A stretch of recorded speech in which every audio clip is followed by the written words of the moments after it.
നോക്കട്ടെ.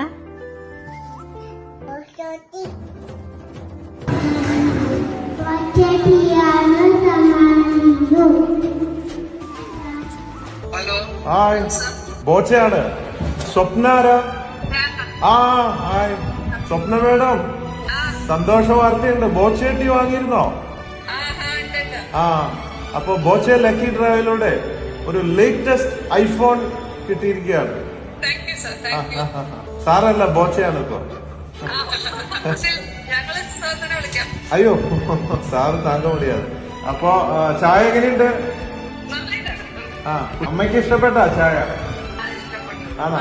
എവിടെയുള്ള ഇപ്പോ? ആ, ബോംബെ ആണോ? എത്ര വർഷമായി ബോംബെയില്? ആ, 3 വർഷമായി. ആ, ബോംബെ സെറ്റിലായി. ആ, നല്ലതാ, മോന്റെ കൂടെ നിൽക്കൂ. ഈ കാലത്തൊക്കെ പാരന്റ്സും മക്കളൊക്കെ ഒരുപാട് ദൂരത്തിലാ. അമേരിക്കയിലും ഗൾഫിലും പാരന്റ്സ് നാട്ടില് ബന്ധമില്ലാതെ ആയിക്കൊണ്ടിരിക്കുക. അപ്പൊ ഇങ്ങനെ വളരെ സ്നേഹിച്ച് അടുത്ത് ഇങ്ങനെ ഇരുന്ന് ഒരുമിച്ച് ജീവിക്കുന്ന കാണുമ്പോ വളരെ സന്തോഷം. ഇതൊക്കെ ഒരു മാതൃകയാണ്. അപ്പൊ ചായ മറക്കാതെ കുടിക്കുക. Okay, by.